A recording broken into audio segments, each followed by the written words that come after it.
You follow? All right, so now, but back then, all right, Esau was into the height of his wisdom and understanding. He was coming into the height of it, where he's the hunter. He discerns, he hunts people. So he could see, you understand, this acrimony, this jealousy in Ptolemy. So therefore, he started working on Ptolemy and got Ptolemy to come with him into this plot to get rid of Alexander for different reasons, but nevertheless, they had to get rid of Alexander. In 322 BCE, they did that. Alexander was poisoned, he died, and then Ptolemy was the first one of the Diadochi, or his generals, to claim a portion of his kingdom, and that was Egypt and surrounding areas, okay?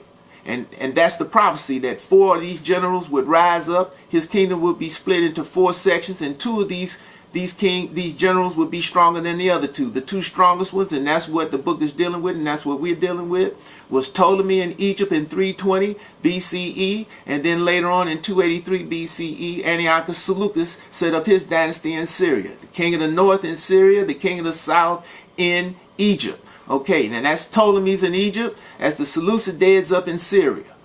All right, at the outset, the Ptolemies were the strongest for the first hundreds or so years, okay? So until like the around 200 BCE and a little bit past that, okay? You understand, around 190, 180 BC, the Ptolemies were the strongest. But so therefore, by them being the strongest, they controlled the Holy Land.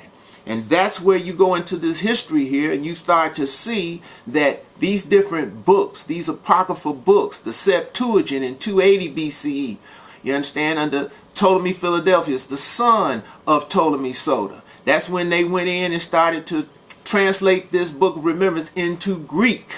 All right, and it was the Edomites that did it under Ptolemy Philadelphus. All right, it wasn't our forefathers. You understand? You got to remember that Israel went into captivity and was under the dominion of other people because we were running away from Yah, not running to Yah.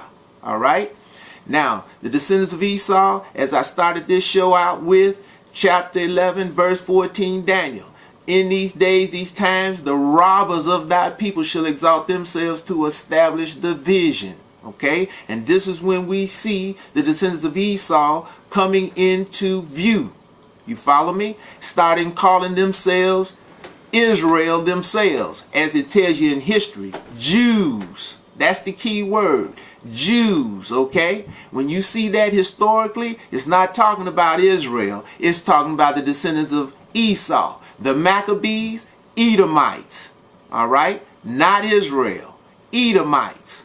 Now, as we get into some of this history here, we're going to see here, and this is coming out of Pictorial Bible Dictionary, and it says the Septuagint, the first and most important of a number of ancient translations of the Hebrew Old Testament into Greek. Okay, little is certainly known about it. See, little is certainly known about it, for our information is frequently based on ancient traditions. Anytime it says traditions, that means it's word of mouth. Everybody knows how word of mouth goes. You can't, I can't say something to Mark and Mark can take it to the next person exactly as I said to him, because it's going to change. That's tradition, okay? So therefore, things has changed constantly from one person to the next. All right? Based on ancient traditions of doubtful authenticity. Okay? And scholars are divided in their judgments both concerning its origin and its usefulness in textual criticism.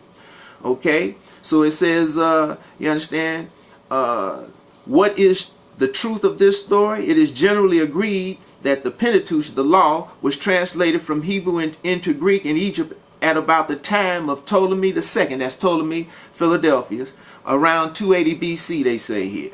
The rest of the Old Testament was done at a later date. See, they don't give you the time, they just say a later date. All right? Most scholars believe, okay, the whole to have been finished by 180 BC. That's 100 years later. Okay, we right down there at the time of the Maccabees, these Edomites, you follow me, rising up, trying to establish the vision. Okay, although some scholars some scholars disagree and believe that the 70, the Septuagint, never contained more than the Pentateuch, the law, until the Christians took it over and added the rest of the Old Testament books much later. Okay? So therefore it says, it seems most likely that the 70 originated not by the desire of Ptolemy II. See, not by the desire of Ptolemy II. Although the project may have had his approval, but out of the need of the Alexandrian Jews. So these are the Edomites who were in Egypt with Ptolemy. The Alexandrian Jews, Alexandria, Egypt. Okay? Alexandria of the 3rd century BC, see, 200s, right? Was a large city with a great Jewish population, Edomite population. All right?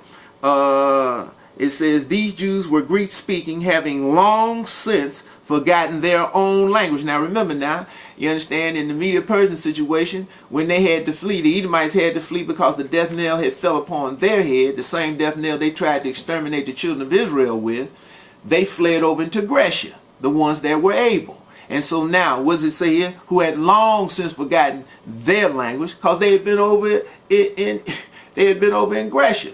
Okay? Yeah, they had been over in Grecia for you know what, close to 2 centuries. So they were speaking Greek. You follow? So it says here, the vigorous Jewish intellectual life of Alexandria, okay, would demand the Torah in Greek, just as earlier generation of Jews made targums of the Old Testament Aramaic language. Okay? Okay, says the fact that the 70 was not made all at once is plain by the unevenness of its character.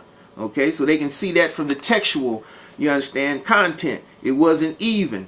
You know, it's out of text. And it's not consistent. Says the 70 came to have great authority among the non-Palestinian Jews. Okay, non-Palestinian Jews, you know, Palestine, Jerusalem.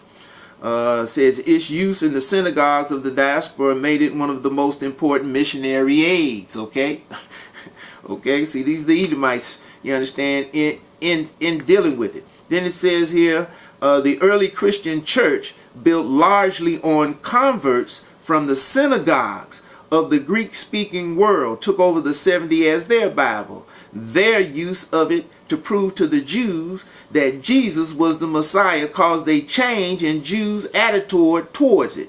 Soon after 100 AD, the Jews completely gave up the 70 and it became a Christian book. Okay? So, you understand, we can see, you understand, that they started changing and putting and implanting things in there. Now, you know, it's so much we can't, from time constraints, we can't read all of this. But when you go in parts of history, you will see that, for instance, Christianity, okay, they don't give you a date on its, you know, its, its advent. They won't give you a date, and you know why, okay? But again, they'll just say, just to read a little bit here, Christianity, this is early Christianity. This is out the Columbia Encyclopedia. Christianity is in a direct sense an offshoot of Judaism. So right there it's telling you Judaism preceded Christianity. All right? And this is Judaism, what we've been talking about. This is when the Edomites, the Jews, started, as it says in 11:14 Daniel, started to exalt themselves to establish the vision. This is in the 3rd century. You know, they started reading the book in the latter part of the 4th century BCE with the advent of Ptolemy. So that's like 320 BCE. Okay, when you get down into the 3rd century BCE, as we just read, 280, 285, under Ptolemy Philadelphus, Ptolemy Soter's son, now they starting to translate the book into Greek. All right, and they're scrutinizing it. Okay, they want to know all about this book. You understand? Now, it says this Christianity is a direct offshoot of Judaism. So Judaism preceded Christianity, because again, Christianity didn't come on the scene till sometime in the 4th kingdom of man, which we've talked about previously. Not at the time they usually say. Okay, it had to come on after Simon Bar Kokhba, after 135 CE AD.